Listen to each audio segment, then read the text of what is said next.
और जिस मकबरे पर अल्लाह मोहम्मद लिखा वो बाकायदा लिखते हैं, मेहंदी से लिखते हैं। ये कुदरती लिखकर अंदर से नहीं आता। बात दफा ऐसा होता है, कुदरती होता है, मगर लगता है ऐसा। अल्लाह ताला को वहां लिखकर क्या काम है? अल्लाह मोहम्मद, सारी दुनिया में अल्लाह मौजूद है। बोलो बेशक सारी दुनिया में मौजूद है। अभी किसी ने बैगन काटा, अंदर जैसा लगा कि अल्लाह मोहम्मद लिखा हुआ, तो आपको लगा ऐसा अंदर अल्लाह मोहम्मद लिखा हुआ है, बैगन में अल्लाह को लिखकर क्या काम है? अल्लाह नबी का नाम सारी दुनिया में मौजूद है।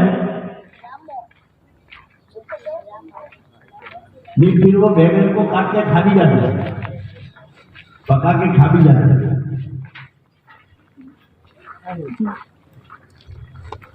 इखलास पैदा करो, इखलास। कोई भी नेक काम करो खालिस अल्लाह को राजी करने।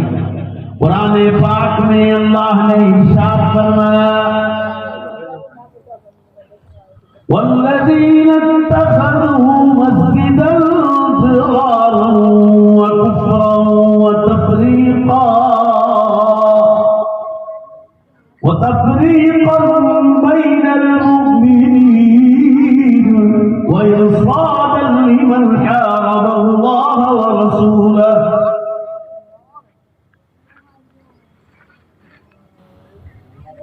कुरान पाक में अल्लाह ने स्पेशल किस्सा नाज़िल कर दिया। गैर मुस्लिमीन ने मस्जिद बनाई अपने अच्छे पैसों से। ये किस्सा कुरान पाक में है।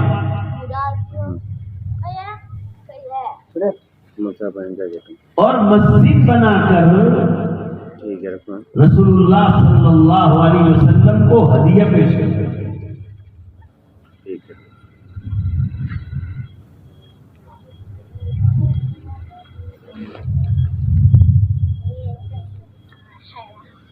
हदिया पेश किया, ये मोहम्मद सल्लल्लाहु अलैहि वसल्लम ये मस्जिद आपको बनाकर देते हैं, आप इसमें नमाज पढ़ो।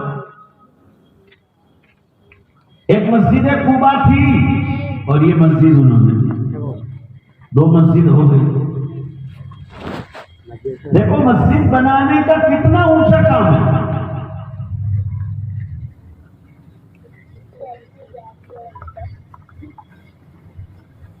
रसूलुल्लाह सल्लल्लाहु अलैहि वसल्लम ने इरशाद फरमाया, मन बना लिल्लाहि मस्जिदन बनल्लाहु लहू बैतन फिल जन्नह। जिसने अल्लाह का घर दुनिया में बनाया, अल्लाह उसके लिए जन्नत में महल बनाएगा।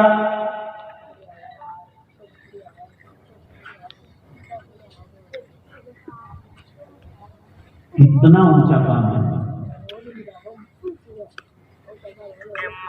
गैर मुस्लिमों ने बनाई तो गैर मुस्लिमों को जन्नत नहीं मिलेगी, तो दुनिया में अल्लाह उसका बदला दे देता। मगर मस्जिद बनाने का काम इतना ऊंचा, मगर उनकी नीयत में इखलास नहीं, नीयत सच्ची नहीं थी, नीयत में खोट थी। तो अल्लाह ताला ने उस मस्जिद को तोड़ने का और ढाने का हुक्म दिया। उनकी नीयत क्या थी ये बताऊं मैं आपको। कुरान पाक में है कि मुसलमानों का मजमा एक मस्जिद में नमाज पढ़ता था, वो बट जाएगा। अहले ईमान का मजमा दो मस्जिदों में पड़ जाएगा, आधा आधा हो जाएगा, तो इनको नमाजों में मारना आसान हो जाएगा। अब पूरा मजमा जवाब दो, आवाज पूरे मजमे में से आनी चाहिए। बतलाओ इनकी नीयत में सच्चाई थी नहीं, तो अल्लाह ने मस्जिद तोड़ने का हुक्म दिया, इखलास नहीं। हालांकि मस्जिद बनाने का कितना ऊंचा काम है।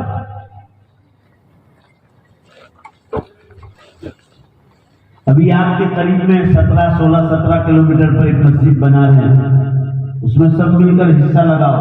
ये ईमान वालों की मस्जिद है, लव्वारी गांव में मस्जिद का काम चालू है। दिल खोल कर लगाओ।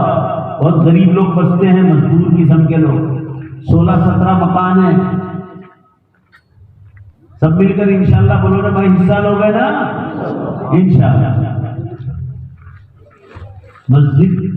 हजरत थानवी रहमतुल्लाह अलैह फरमाते हैं, हदीस मेरी नजर से गुजरी,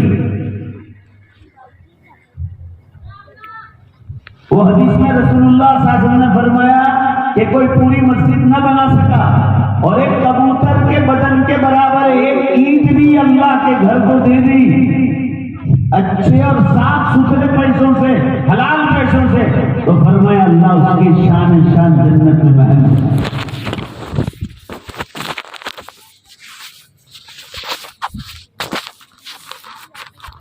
मुसलमानों, बहुत जरूरी है कि हम आमाल करें मगर अल्लाह के लिए करें। कुरान पढ़े अल्लाह के लिए, जिक्रुल्लाह करें अल्लाह के लिए, दुरूद शरीफ इस्तग़फ़ार करें अल्लाह के लिए, तौबा करें अल्लाह के लिए, गरीब बेवा यतीम मिस्कीनों की खिदमत करें अल्लाह के लिए, मस्जिद मदरसा बनाए, स्कूल बनाए अल्लाह के लिए।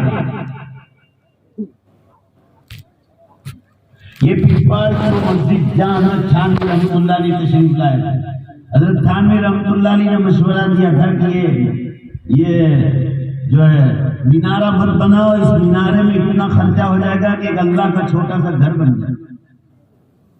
मलफूजात में लिखा है, तो हाजी साहब ने बात मानी थी और आज भी वो मस्जिद ऐसी ही पड़ी, उसका मीनारा नहीं है। भाई जोर से बोलो ना, है कि नहीं?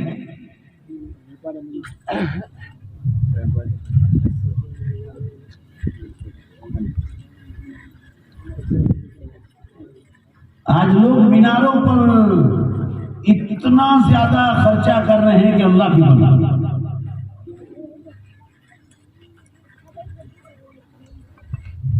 मस्जिदों में झुम्मर लाख लाख 2-2 लाख रुपए के लगा रहे हैं।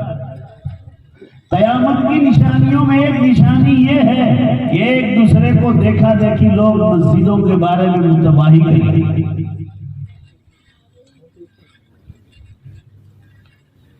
आप सोच लो, इखलास नहीं।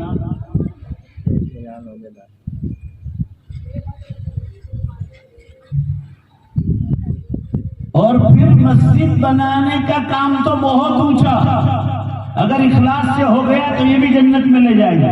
मगर आजकल लोग मस्जिदें बना रहे हैं लाखों की और करोड़ों की, मगर जो असल मेहनत करना है गांव वालों को, वो मेहनत नहीं करते मस्जिद को आबाद करने के।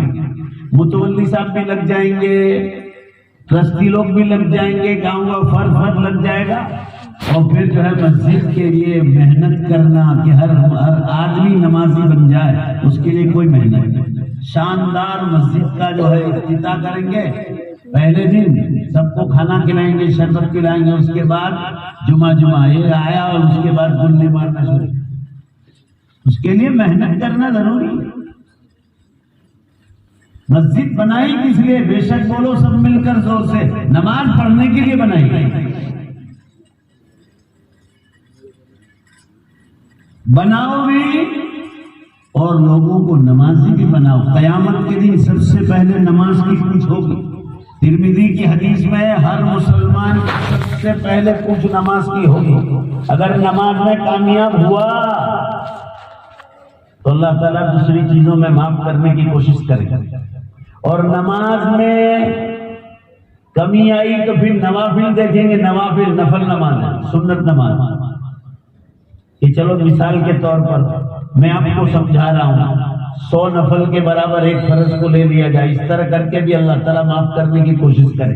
और जो नमाज में पूरी तरह कामयाब गया, अल्लाह चाहेगा तो दूसरी चीजों में माफ करने की कोशिश की जाएगी, मगर बंदों के हुकूक माफ नहीं होगी। किसी का पैसा खाया है, किसी का उधार लिया था वो नहीं दिया, किसी की जमीन दबाई, मिराज का मसला। राजस्थान में भी बहुत लोग हैं कि माँ बाप के विरासत में भाई बहनों का कोई हिस्सा नहीं देता, लोग सब हड़प कर जाते हैं। सगी बहनों का हक, ये बीमारी हर जगह है, मगर आपके राजस्थान में भी ये कह रहा हूं, ये नहीं कह रहा हूं कि सिर्फ राजस्थान में। ये मुफ्तिया ने किराम को, अल्लाह ने मुफ्तियों को क्यों पैदा किया? आपको उनको पूछना पड़ेगा कि वालिद साहब का इंतकाल हो गया, वालिदा हयात है कि नहीं है। वालदा का कितना हिस्सा लगेगा, या वालदा का भी इंतकाल होगा, इतने भाई बहन है, इतना जमीन है, इतना प्रॉपर्टी है और कुल पैसा इतना बनता है, तो इसके बाद मीरास का क्या मसला है? आपके पास सब कुछ हो, नमाज है, रोजा है, ना आप हराम माल खाते हैं, क्या फायदा ऐसी नमाज रोजों? मैं हर पीर को ईशा के बाद ऑनलाइन बयान करता हूँ सूरत शहर से गुजरात। और दिन मुस्नद अहमद की हदीस आई, एक सहाबी रज़ी अल्लाह अन्हु का इंतकाल हुआ, दफना दिया गया। आप सल्लल्लाहु पर वही आई जिब्रील अलैहिस्सलाम के जरिए कि उनको जन्नत के दरवाजे पर रोक लिया गया।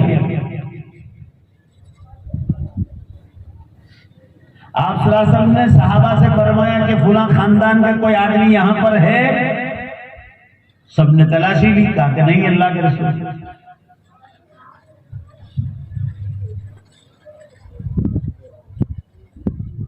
क्या उनका घर कहाँ है? फरमाया फुला जगह पर।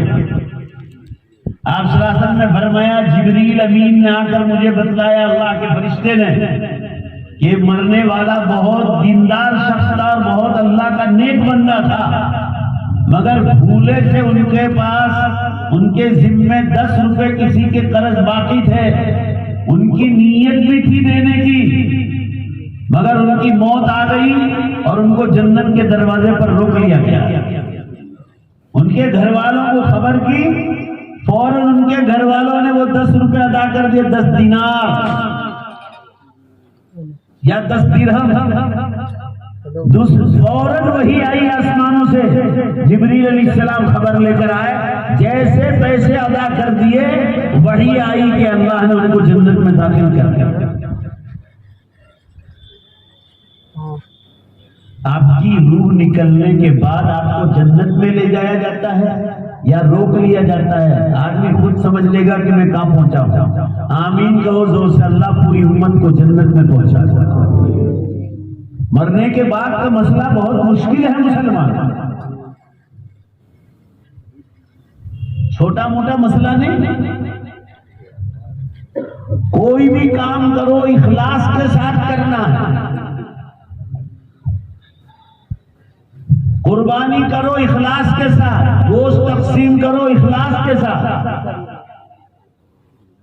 कुर्बानी का गोश्त बड़े का हो तो लोग गरीबों को देते हैं, और बकरे का तो हम खुद खा जाते हैं, पूरे फ्रीज के फ्रीज भर देते हैं। ये हर जगह मुसीबत। 3 हिस्से करने का हुक्म है, 3 हिस्से। एक हिस्सा खुद खाओ, दूसरा हिस्सा रिश्तेदारों का और दोस्तों का, और तीसरा हिस्सा गरीब मिस्कीन और फकीरों का। जरा जोर से बोलो सब मिलकर ताकि सबक याद हो जाए। तीसरा हिस्सा किसका है? गरीब। ऐसा कहीं लिखा है कि बड़े का होगा तो गरीबों को दो और बकरे का हो तो खा जाऊंगा?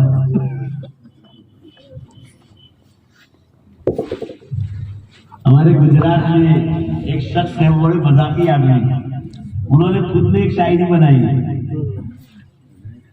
कि मालदारों को बकरे का गोश्त जरूर भेजेंगे। वहां भी इखलास नहीं है, लोगों में वाह वाह कराने लगे, यहाँ फला साहब के यहाँ से गोश्त आया ताकि वो मालदार तारीफ करेंगे।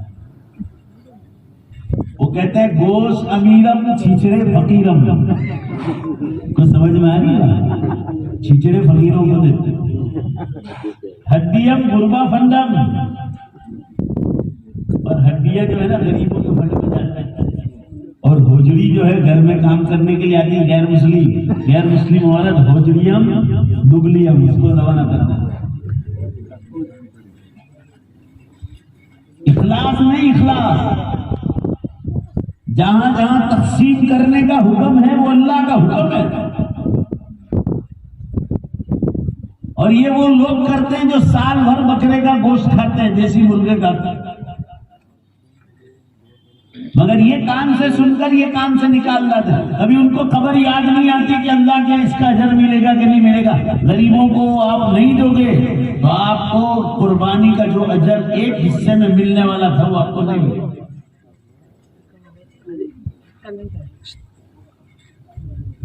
बहरहाल मैं अर्ज कर रहा था कि कुरान ऐलान करता है कोई भी नेक अमल करो अल्लाह को राजी करने के लिए करो।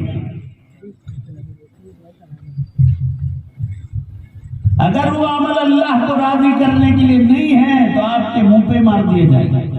हदीस में आता है नमाज पढ़ता इंसान मगर नमाज में ये ख्याल करता है, नियत बांधी कि मेरे उस्ताद मेरी नमाज पढ़ता है, मेरे उस्ताद देख रहे हैं, मेरा शागिर्द देख रहा है, मेरी नई आई हुई दुल्हन देख रही है, या लोग मेरी नमाज की तारीफ करें। फरमाया सलाम फेरते ही वो नमाज मुंह पे मार दी जाती।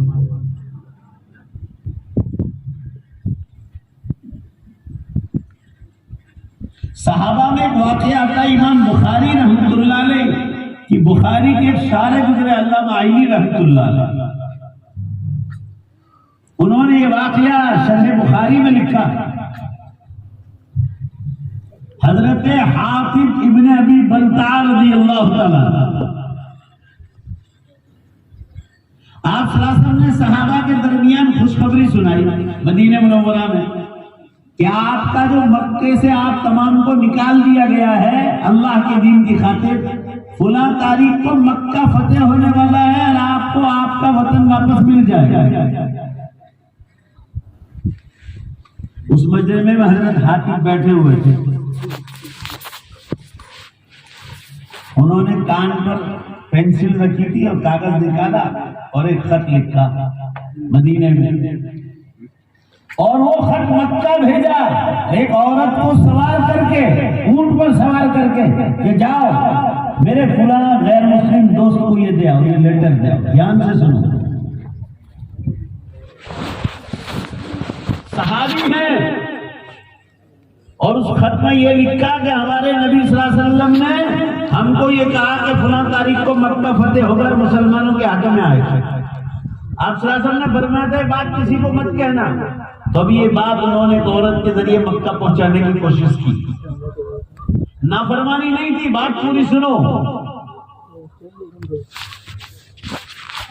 अल्लाह ताला ने आसमानों से वही भेजी, हजरत जिब्रील अलैहिस्सलाम को भेज कर कहा कि मोहम्मद सल्लल्लाहु अलैहि वसल्लम फुला सहाबी ने मक्के के फुला लोगों के नाम लेटर लिखा है और आपने मना किया था ये बात किसी को नहीं कहना है। वो औरत फुला जगह रात सोई है, वो सुबह उठे उससे पहले उस औरत को पकड़ लो और चिट्ठी ले लो।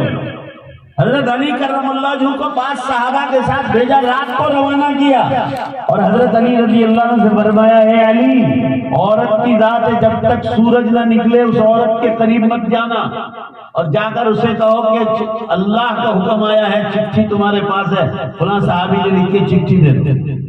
वो औरत मना कर रही, वो तो चिट्ठी की चाकर थी, किराए पर थी वो। हजरत अली ने फरमाया कि सारी दुनिया झूठ बोल सकती है, अल्लाह और अल्लाह के नबी झूठ नहीं बोल सकते। आसमानों से ऐलान आया है चिट्ठी तुम्हारे पास है, चिट्ठी दे, वरना हम तुम्हारे कपड़े चेक करने पर मजबूर हो जाएंगे। हजरत अली करमल्लाह वजहू ने फरमाया, तो औरत डर गई, तो चिट्ठी दे दी। हजरत अली रज़ी अल्लाह अन्हु चिट्ठी लेकर आप सल्लल्लाहु अलैहि वसल्लम के पास मदीना आया, देखा अंदर लिखा हुआ था कि खत किसने लिखा है, तो अल्लाह ने बतलाई कि हजरत हातिब ने लिखा था। आप सल्लल्लाहु अलैहि वसल्लम ने उनको बुलाया कि भाई हमने मना किया था कि ये बात किसी को मत कहना, फिर आपने ये लेटर क्यों लिखा? पूरा मजमा जवाब दो, फिर मैं आगे चलूं। मेरी बात समझ में आ रही है आपको? माशाअल्लाह। हजरत हातिब ने फरमाया अल्लाह के रसूल सल्लल्लाहु अलैहि वसल्लम, मेरा ईमान था कि मैं खत लिखूं या न लिखूं। पूरा मजमा बोलो, मक्का तो फतेह होने ही वाला था, इसलिए कि फैसला अल्लाह का। भाई बोलो बेशक है, मक्का तो फतेह होने वाला था, मैं खत लिखूं या न लिखूं उससे कोई फर्क पड़ने वाला नहीं था, मगर खत लिखने के पीछे मेरी नीयत क्या थी अल्लाह के रसूल, ये मुझसे पूछो आप। फरमाया बताओ क्या नीयत थी? कहा मुझे जब मक्के वालों ने निकाल दिया था और मैं आपके साथ हिजरत करके मदीना आया था, तो मेरे गैर मुस्लिम दोस्त थे, मैं उनको मेरी जमीनें देकर आया हूँ, मेरे मकानात थे 2-4 वो उनको देकर आया हूँ कि जब मैं वापस आऊंगा तो मुझे वापस दे देना ये। तो उन्होंने कहा ठीक है। तो अल्लाह के रसूल, मेरी ये अच्छी नीयत थी कि जब हम मक्का फतेह होगा तो वो तो होने ही वाला है, मैं खत लिखूं कि न लिखूं, मगर खत लिखने से वो गैर मुस्लिम दोस्तों के दिलों में मेरे बारे में मोहब्बत आएगी कि देखो मोहम्मद सल्लल्लाहु अलैहि वसल्लम के आदमी ने जो बात नहीं कहनी चाहिए मोहम्मद सल्लल्लाहु अलैहि वसल्लम ने मना किया, फिर भी हमें बतला दिया। इस बारे में जब मोहब्बत आएगी और हम मक्का फतेह होने वाला है तो जब उनके दिल में और मोहब्बत बढ़ेगी खत पहुंचने से, तो अल्लाह के रसूल उस वक्त जब हम मक्का जाएंगे हमारे पास कोई साजो सामान नहीं होगा, उस वक्त हमको माल की जरूरत पड़ेगी, पैसों की जरूरत पड़ेगी और हमारे पास कुछ होगा नहीं। तो मैंने ये नीयत की है कि मक्का जब फतेह होगा, अल्लाह की कसम ये सारे मकान और सारी जायदाद बेच बांट कर इसको अल्लाह की राह में कुर्बान कर। साहब ने उनकी नीयत पर उंगली नहीं उठाई, पर मैं असब्त या अब्दुल्लाह, अल्लाह के बंदे तो अपनी सही नीयत की वजह से जो है कामयाब हुए, वरना बताओ सब मिलकर आप सल्लल्लाहु ने मना किया था, फिर चिट्ठी लिखी, भाई बोलो जाहिर में गलत था कि नहीं, जोर से बोलो भाई, जोर से बोलो, गलत था ना। ये है इखलास। कोई भी काम करो अल्लाह को राजी करने के लिए करो। अभी कुर्बानी आ रही है, अल्लाह फरमा रहे तुम्हारे जानवरों का गोश्त अल्लाह को नहीं पहुंचता, उसका खून भी नहीं पहुंचता। लन यनालल्लाह लुहूमुहा वला दिमाउहा वलाकिन यनालुहु तक़वा मिनकुम, लेकिन अल्लाह को तुम्हारे दिल की नीयतें पहुंचती है कि जानवर ज़बह करते वक्त तुम्हारी नीयतें क्या है। हमारी नीयतें क्या है बता दो। इस फ्रीज भर करके फ्रोजन भर के पूरा साल बकरे का गोश्त खाएंगे, ये नीयतें हैं लोगों। मैं एक किस्सा हमेशा सुनाया करता हूँ। हमारे गुजरात में मैं एक मर्तबा बयान के लिए गया था। बकरीद को 3 या 4 दिन बाकी थे, बकरीद को दस्तरखान पर खाना बैठा, तो जनाब कहने लगे कि मौलाना आप बड़े खुशकिस्मत हैं। मैंने कहा क्या हुआ? मैं ऐसा समझा कि कोई अलग किस्म के जानवर का गोश्त काटा होगा, क्या जान रहा है क्या कह रहा है, खुशनसीब बतला रहा है। मैंने कहा क्या खुशनसीब हूं मैं, बताइए आप। कहा कि माशाअल्लाह ये पिछले साल जो 4 बकरे कुर्बानी की थी उसमें से उसी बकरे का गोश्त है, और अभी माशाअल्लाह एक टांग तो अभी फ्रोजन में बाकी। मैंने कहा इतना बासी गोश्त खिला के मुझे खुशनसीब कहता है? आप सोच लो, अल्लाह की कसम खाओ, आपको तो गुनहगार उसने ही मुझे कहा। आप सोच लो, अंदाजा लगा लो। तो मैंने पूछा कि तू 4 बकरे खा गए, बोला गरीबों का हिस्सा क्या? मुझे तो मालूम ही नहीं कि गरीबों को देना है। बोलो ये हाल है लोगों का। अब मैंने आपको 3 हिस्से बतला, एक खुद खाओ, दूसरा रिश्तेदार, उसमें ससुराली रिश्तेदार भी आ गए, आपके दोस्त अहबाब और जान पहचान वाले भी आ गए, और तीसरा हिस्सा फकीरों का, गरीबों का, मिस्कीनों का। अल्लाह देख रहा है हम लोग क्या कर रहे हैं, अल्लाह देख रहा है, बराबर देख रहा है। मेरे अर्ज करने का मंशा ये है मुसलमानों, बहुत जरूरी है कि हम आमाल में इखलास पैदा करें। आमाल में इखलास नहीं होगा तो जन्नत में कोई हिस्सा नहीं। बड़े जानवर में 7 हिस्से करने का हुक्म, मरहुमीन का भी आप रख सकते हैं। आप नबी सल्लल्लाहु अलैहि वसल्लम का एक हिस्सा रखें तो बहुत अच्छी बात है। आप दूसरे नबियों के नाम से भी कर सकते हैं, आप अपने मरहूम रिश्तेदारों के नाम से भी कर सकते हैं, आप अपने उस्तादों के नाम से भी कर सकते हैं। शर्त यह है कि मुसलमान।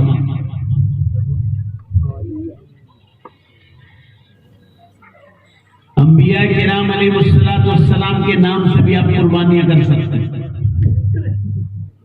बाद लोग दादा तक ही पहुंचते हैं, दादा दादी, नाना नानी, परदादे परनानों के नाम से भी आप कर सकते हैं, भले आपने उनको देखा नहीं। सवाब पहुंचाना हो तो सब कुछ। शादियों में 10-10 करोड़ रुपए खर्च करेंगे लोग, मगर परदादा परनाना परदादी परनानी के लिए एक हिस्सा कुर्बानी करने के लोग तैयार नहीं। उनको कभी ये याद नहीं आता कि परदादा परदादी परनाना परनानी नहीं होते तो हम असबाब के दर्जे में पैदा कैसे होते।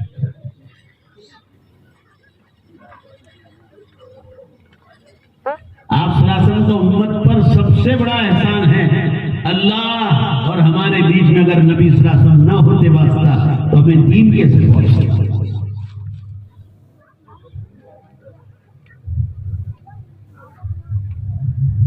मुसलमानों, कुर्बे कयामत का जमाना है। हर जगह कदम कदम पर आपको कयामत की निशानियां मिलेगी, कदम कदम। आप कौन सा मैदान ऐसा बता सकते हैं जहां कयामत की निशानियां वाकई नहीं। उलमा की किताबें मार्केट में छपकर आ गई कि बड़ी निशानियां कयामत की शुरू हो गई और उम्मत गफलत में सो रही।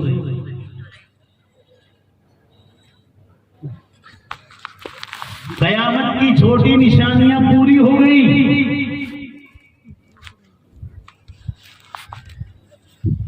बड़ी निशानियों में हम लोग दाखिल हो गए। हज में इखलास न रहा, उम्रों में इखलास न रहा, कुर्बानी में इखलास न रहा। ये सब कयामत की निशानियों में है। हदीस में आता है कयामत की निशानियों में लोग तिजारत करने के लिए, लोग दिखलावे के लिए, हदीस में आता है, हदीस के अल्फाज है, हज करने जाएंगे, उम्र करने जाएंगे।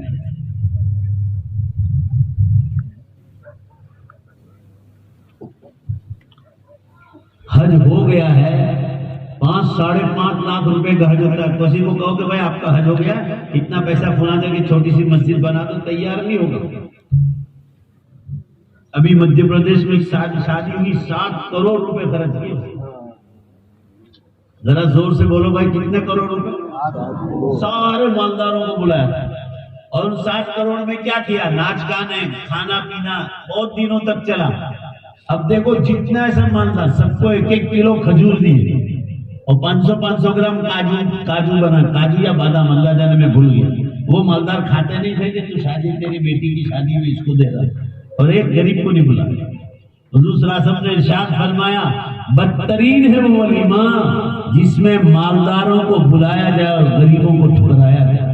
इसलिए हुजूर सल्लल्लाहु अलैहि वसल्लम फरमाते थे कि कयामत के दिन मैदान हशर में गरीब लोग सबसे आगे होंगे और मालदारों से जन्नत में 500 बरस पहले जाएंगे। सही हदीस है, सब मिलकर जोर से बोलो, जोर से बोलो, कितने बरस पहले जाएंगे?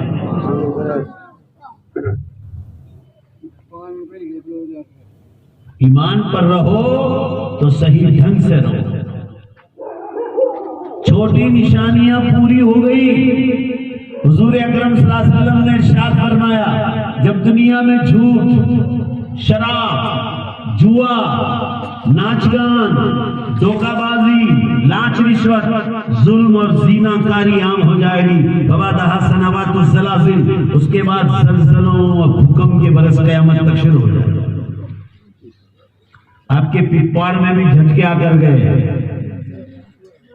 जोधपुर और अतराफ में, राजस्थान में, जयपुर में कहां नहीं आए वो मुझे पूछो आप। 2007 से ये ज़लज़ले चालू हैं। क्यों?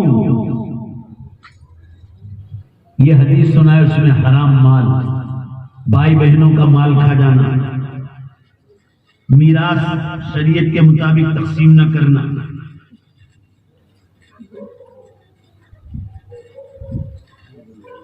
आप सल्लल्लाहु अलैहि वसल्लम ने फरमाया ज़लज़लों की लाइन क़यामत तक शुरू हो जाएगी। आज शाम को मस्तूरात के बयान में मैंने ये मोबाइल खोल के देखा था, आज तक थोड़े कम थे, रोजाना 250 ज़लज़ले हो रहे, 250 के करीब।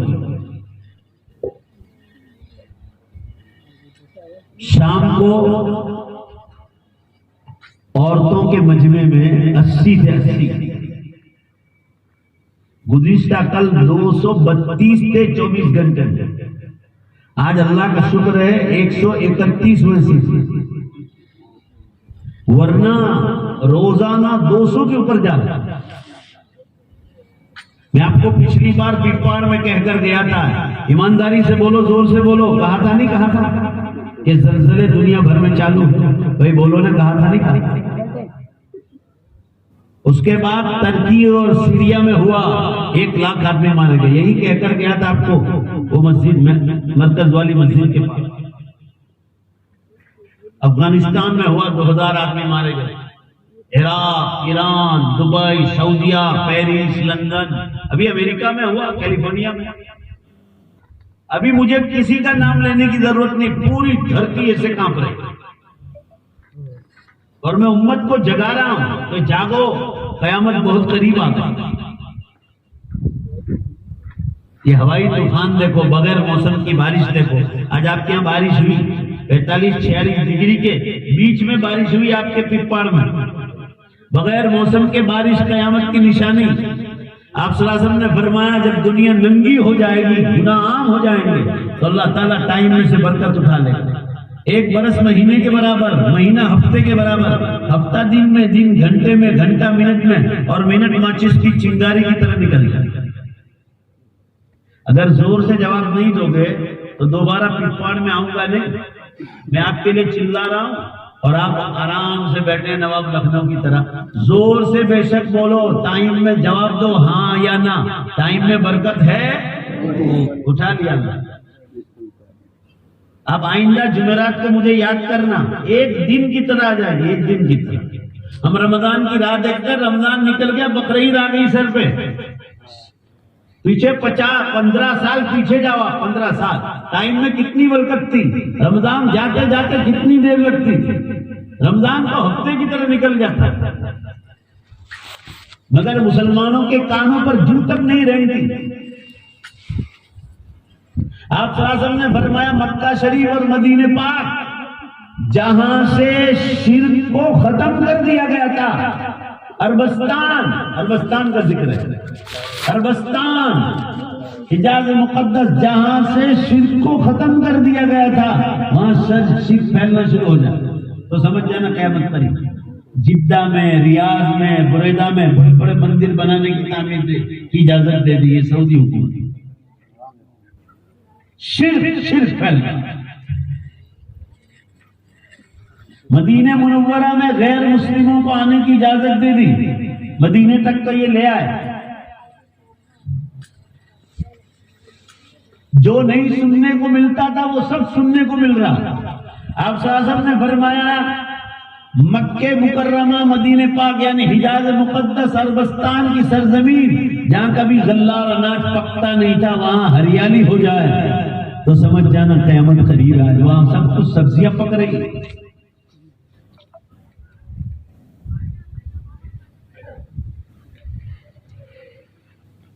क़यामत की 10 बड़ी निशानियां बतलाई है।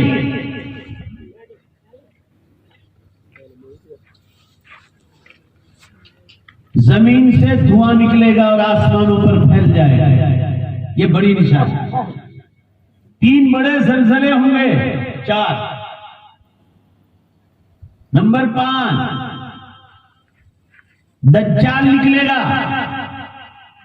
हजरत ईसा अलैहिस्सलाम को आसमानों से उतारा जाएगा। जमीन से जानवर निकलेगा जो लोगों से बातचीत करेगा और क़यामत का ऐलान करेगा।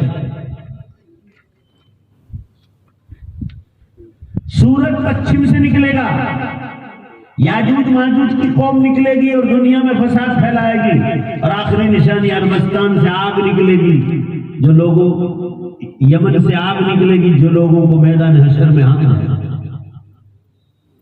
उसके बाद 1 सेकंड का कुरान में लिखा है, उलमा से पूछ लो,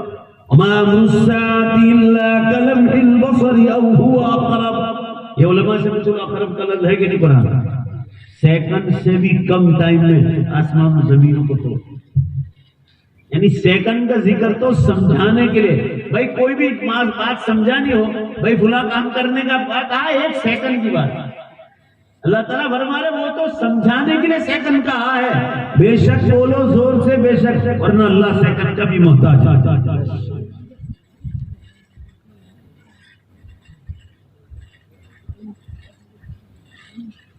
पहला विसल बजेगा, दुनिया खत्म, दुनिया दूसरा विसल बजेगा और सारे मुर्दे जिंदा हो जाएंगे। कुरान पाक में है, जरा जोर से बेशक बोलते जाइए, बहुत जोर से बोलना। जो पहली बार दुनिया में पैदा कर चुका है, बेशक बोलो वही दोबारा पैदा करने की ताकत रखता है। उनको हिसाब लेना है। पिपाड़ वालों, नगर पालिका को पानी का हिसाब दिया है, बिजली वालों को बिजली का हिसाब दिया है, खेत वालों को खेत का हिसाब दिया गवर्नमेंट को। अल्लाह फरमा रहे, आसमानों के जो पानी तुमने पिया है, तुम्हारे जानवरों ने पिया, तुमने खेतियां पैदा की, उस पानी का बिल बाकी है अभी। भाई बोलो ना, बाकी है ना? हाँ, हवाएं जिससे हम सांस ले रहे हैं उसका बिल बाकी है। देखो माशाल्लाह कितनी शानदार हवा चल, हमारी जिंदगी ये हवा से है, ये हवा का हिसाब बाकी। जमीन अल्लाह की, उस पर रहते हैं, इसके खजाने जमीन के हम इस्तेमाल कर रहे हैं। ये एल्यूमिनियम है, ये सब जमीनों से निकला है। स्टील, एल्यूमिनियम, सोना, चांदी, पेट्रोल, डीजल, उसके बाद बनने वाले 11 ऑयल, ये सब अल्लाह की नेमत है।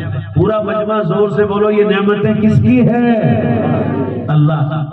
उसका वो हिसाब मांगेंगे, वो दिन बहुत करीब आ गया। 4 बड़ी निशानियां हो गई।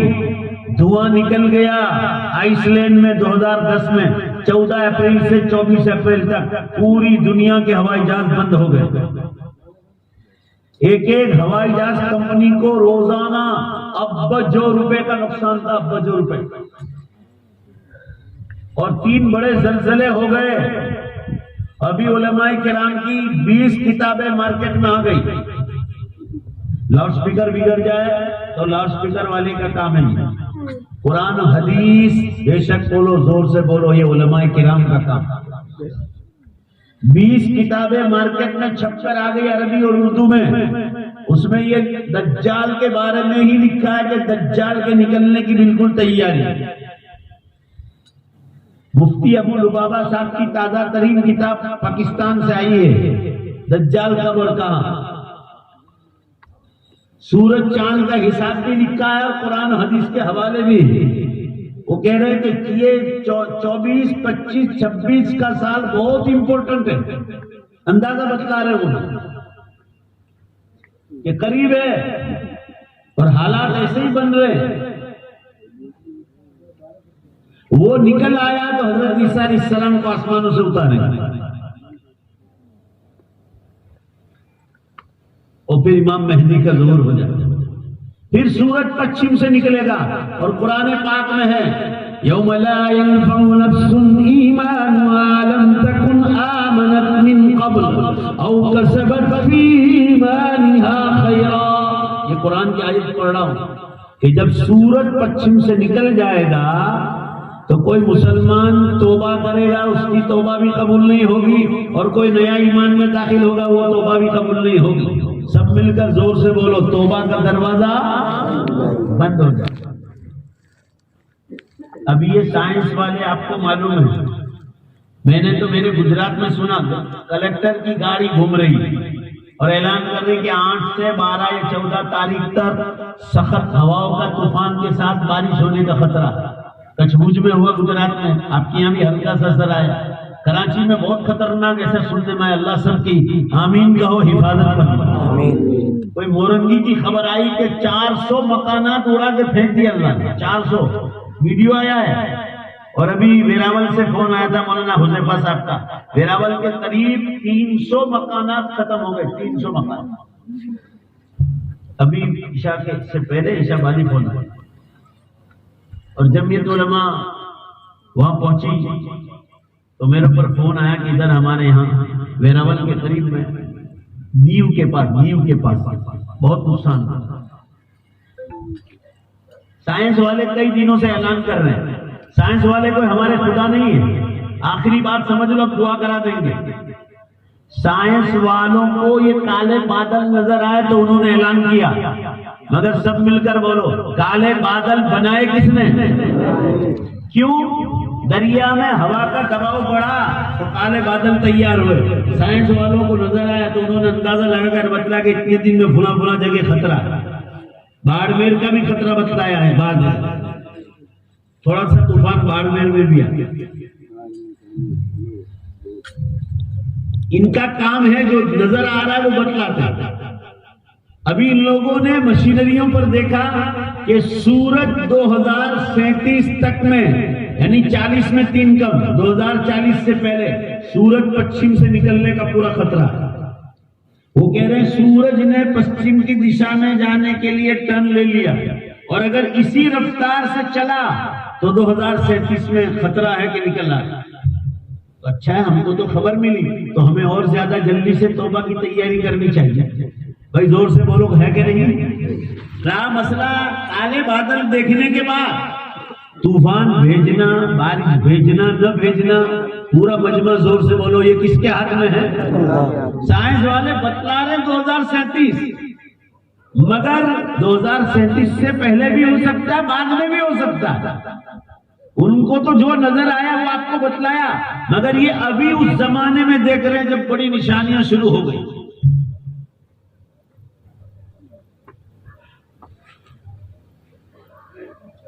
मगर हम एक कान से सुनकर दूसरे कानों से निकाल जाते। अल्लाह के बंदो, कयामत बहुत करीब है। और छोड़ो कयामत की बहस, तारीख तो अल्लाह को खबर है, कौन सा साल, घड़ी कौन सी। हम तो सिर्फ निशानियां बतला रहे हैं कि अमान पर आओ और इखलास के साथ आओ, मगर पूरा मजमा जवाब दो। कयामत आएगी उसकी तारीख अल्लाह को खबर है, मगर जवाब दो, जोर से जवाब दो। मेरी और आपकी मौत का भरोसा है तो तौबा तो हर वक्त जरूरी है। हदीस में है मम्मात फकत कामत कयामतु, जिसकी मौत आ गई उसकी कयामत कायम हो गई। कयामत हालात शुरू हो जाएंगे, कब्र में सवाल जवाब। दुबई का बादशाह पिछले साल रमजान के बाद इंतकाल कर गए। दुबई का बादशाह, ओहो, दिमाग चक्कर खा जाए इंसानों को, इतनी दौलत। 25 अरब के बादशाहों का सदर थे। दुनिया की सबसे ऊंची इमारत दुबई में बुर्ज अल खलीफा होटल के मालिक थे वो, मगर मौत आ गई, कब्र में चले गए। हमारे गुजरात के कांग्रेस के सबसे बड़े लीडर जो दिल्ली में रहते थे, राष्ट्रपति उनके यहाँ लाइन में खड़े रहते थे, ये अदानी अंबानी भी उनके यहाँ लाइन में खड़े रहते थे। अहमद भाई पटेल बहुत नेक आदमी थे, मगर जवाब दो भाई सब मिलकर, वो भी दुनिया से चले गए, नहीं चले। अभी हमारे गुजरात में डॉक्टर गौरांग गांधी, ये दिल के ऑपरेशन करते थे, हार्ट स्पेशलिस्ट। 41 साल की उम्र थी, 40 और 1, रात सोए, सुबह बेहोश थे। सुबह 2 घंटे ऑपरेशन चला, रूह परवास कर दिया। आप डॉक्टर हो गए तो क्या हो गया? खुदा तो नहीं ना, आपको अल्लाह ने पैदा किया। बेशक बोलो जोर से, मौत आनी है। रूह कैसी है आज तक अल्लाह ने किसी को बतलाई नहीं और कयामत तक बतलाएंगे भी नहीं। 16,000 ऑपरेशन किए, 41 साल की उम्र में मर गए। मगर हम लोग ये दुनिया के बड़े बड़े आदमियों की मिसाल देते हैं, तो भी हम लोग असर नहीं लेते। लोग जनाजे की नमाज पढ़ते हैं, कब्र में उतरते हैं, जनाजे की नमाज पढ़ते हैं, गुस्ल देते हैं, तो अभी ये सोचते हैं कि मैं थोड़ी मरा हूं, मरने वाला मरा। आदमी ये सोचे ना कि मेरा भाई मरा है, मैं ये भी इंसान है, मैं भी इंसान हूं। आदमी समझे मेरी मौत के बराबर, तो आदमी रोज आखिरत की फिक्र करे। इसलिए आप सल्लल्लाहु अलैहि वसल्लम फरमाते थे ज़ूरुल कुबूर फइन्नहा मुज़क्किरतुन लिल आखिरह, कब्रिस्तान जाया करो, वो तुम्हें आखिरत की याद दिलाए।